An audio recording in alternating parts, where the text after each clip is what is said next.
Hello दोस्तों, मैं लीला पटेल एक बार फिर से आपका हार्दिक स्वागत एवं अभिनंदन करती हूँ हमारे YouTube channel SMS classes bye Manoj Patel में। उम्मीद करती हूँ कि आप सबकी तैयारी बहुत ही अच्छी तरीके से चल रही होगी और आपका एग्ज़ाम बहुत ही करीब आ चुका है। बहुत कुछ ही समय बचा है आपके पास। आपका सपने बहुत ही जल्दी सच होने वाले हैं। इसीलिए आपकी आज की क्लास जो है मैं इसी टॉपिक को लेके बनाने जा रही हूँ कि आपका एग्ज़ाम सेंटर में जाने से पहले आपको किन किन बातों का ध्यान रखना है, किन किन डॉक्यूमेंट को आपको साथ में लेके जाना है और आपको पेपर को किस तरीके से अटेम्प्ट करना है, कौन से पार्ट को पहले अटेम्प्ट करना है, ओएमआर को कैसे भरना है, नेगेटिव मार्किंग से किस तरीके से आपको बचना है और आपका ड्रेसिंग कोड किस तरीके का रहेगा। इन्हीं कुछ क्वेश्चन को लेके मैं आप की क्लास बनाने जा रही हूँ। तो आशा करती हूँ कि आप मेरी क्लास में अंत तक ज़रूर बने रहिएगा, जिससे कि आपके माइंड में जो क्वेश्चन है, जो डाउट है, वो सारे सोल्व हो जाए और आप एग्ज़ाम में बहुत ही अच्छा कर पाओ। तो शुरू करते हैं हम आज की अपनी क्लास। तो आज का हमारा पहला प्रश्न यही है कि आपको एग्ज़ाम सेंटर पर कितनी बजे पहुंचना है।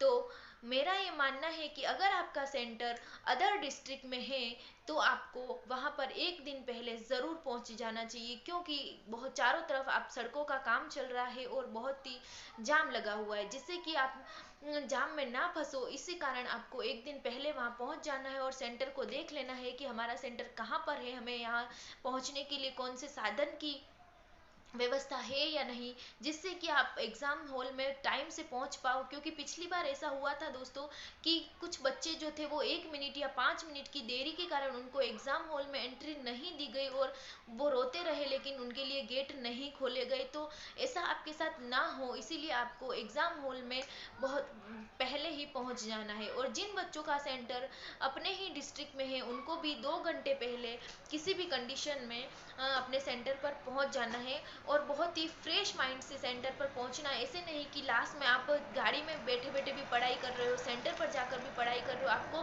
बिल्कुल फ्रेश माइंड रखना है, जिससे कि आपका एग्ज़ाम में बहुत ही अच्छे से कर पाओ। बहुत ही पॉजिटिविटी के साथ आपको एग्ज़ाम हॉल में एंट्री करनी है। दूसरा पॉइंट है हमारा कि हमें एग्ज़ाम हॉल में कौन कौन से डॉक्यूमेंट साथ में लेके जाने हैं। तो डॉक्यूमेंट की बात करें तो आपको एडमिट कार्ड तो ले जाना ही है और एडमिट कार्ड की आपको 2 कॉपी साथ ले जानी है, क्योंकि अगर एक कॉपी आपकी कहीं रह गई, गिर गई, तो आप परेशान न हो कि नई कॉपी अब कहाँ से निकलवाए, क्या करें, आपको भटकना ना पड़े। इसीलिए इसके लिए आपको एक कॉपी एक्स्ट्रा ले जानी है, जिससे जो आपके बैग में पड़ी रहेगी।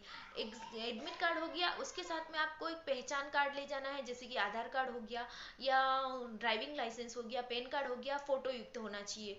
उसके बाद आपको एक रंगीन फोटो ले जाना है पासपोर्ट साइज का, जो कि आपका रिसेंटली खींचा हुआ हो और एडमिट कार्ड से मिलता हुआ। ऐसे नहीं कि आप पुराना कोई फोटो उठा के ले जाओ जो कि आपसे मैच ही नहीं कर रहा, तो वहाँ पे फिर आपको प्रॉब्लम हो सकती है कि वहाँ कहेंगे आपसे तो ये फोटो मिल ही नहीं रहा या डमी तो नहीं हो आप। तो इस तरीके की आपको परेशानी ना हो, इसके लिए आपको आपका नया फोटो ही आपको साथ में लेके जाना है। और एक ब्लू पेन ले जाना है, वो भी पारदर्शी होना चाहिए।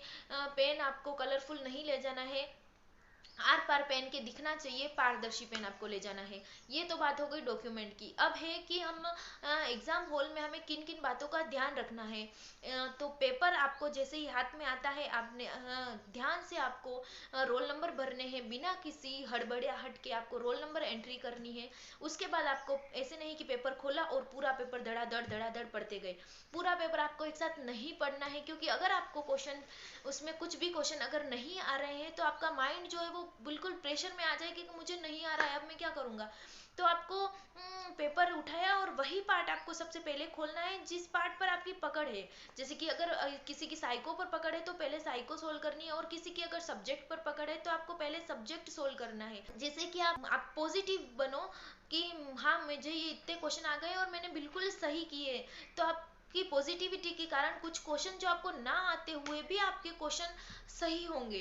तो आपको वो पार्ट पहले कर लेना है जो आपको अच्छे से आता हो। और जैसे कि आपने साइको का पार्ट खोला, उसमें से आपके 30 क्वेश्चन है, तो आपको 30 या 20 क्वेश्चन करके आपको ओएमआर भी साथ में भरते जाना है, ताकि आपका लास्ट टाइम में आपको हड़बड़ाहट ना हो कि अब मैं ओएमआर भरूंगा, एक क्वेश्चन भी अगर गोला ऊपर नीचे बढ़ दिया तो आपकी सारी मेहनत पानी में जा सकती है। तो मेरा ये मानना है कि आपको ओएमआर भी 10 क्वेश्चन करके या 20 क्वेश्चन करके साथ साथ बढ़ते जानी है। उसके बाद आपको नेगेटिव मार्किंग से कैसे बचे। नेगेटिव मार्किंग से बचने का सबसे बेस्ट उपाय है दोस्तों कि आपको पेपर को 2 या 3 राउंड में सोल्व करना है। ऐसे नहीं कि एक क्वेश्चन नंबर 1 से स्टार्ट किया और लास्ट तक 150 तक करते जा रहे हो, करते जो आ रहा है उसको भी भर रहे हो, जो नहीं आ रहा है उसको भी भर रहे हो। आपको क्या करना है, स्ट्रॉन्ग पार्ट को पकड़ना है, उसको सोल्व किया और उसके बाद जो क्वेश्चन आपको नहीं आ रहा है उस पर गोला मारते जाना है कि उस क्वेश्चन में मुझे कंफ्यूजन है। तो आज सेकंड राउंड में उन क्वेश्चनों को लेना है जिसके आपको 2 ऑप्शन में कंफ्यूजन है।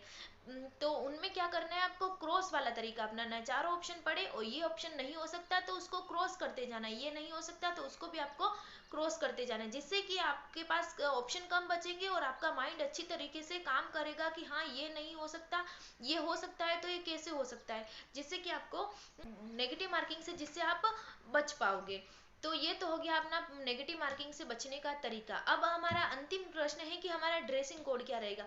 तो आपको बहुत ही सिंपल साधारण ड्रेस पहन के जानी है, जो कि हाफ बाजू की होनी चाहिए और बड़े बड़े बटन नहीं होने चाहिए। ये तो आप सबको पता है। लेकिन मेरा पर्सनली ऐसा मानना है कि आपको ब्लैक कपड़े नहीं पहन के जाने हैं, क्योंकि ब्लैक कपड़े हमें नेगेटिव ऊर्जा प्रदान करते हैं। तो आप क्यों ना माँ शारदे के पसंद के कलर पहन के जाओ, व्हाइट कलर, ग्रीन कलर, इस टाइप के अगर आप कलर पहन के जाओगे तो आप में एक पॉजिटिविटी रहेगी। और मैं जब एग्जाम हॉल में गई थी तो मैं ग्रीन और वाइट इस तरीके के ही कलर के कपड़े पहन के गई थी और बहुत ही सिंपल कपड़े, और साथ में मेरी जेब में तुलसी के पत्ते रखे हुए थे, जिससे कि मुझे बहुत ही पॉजिटिव एनर्जी मिली।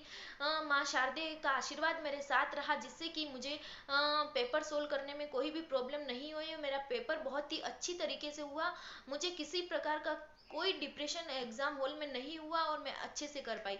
तो आज की हमारी क्लास यहीं पर समाप्त होती है। मैं माँ शारदे से यही प्रार्थना करती हूँ कि आप अपने एग्जाम में बहुत ही अच्छे से करके आए, अपने माता पिता का, अपने से बड़ों का, अपने चाहने वालों का सपना पूरा करें।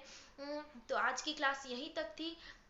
माँ शारदे का आशीर्वाद आप पर सदैव बना रहे। जय हिंद, जय भारत।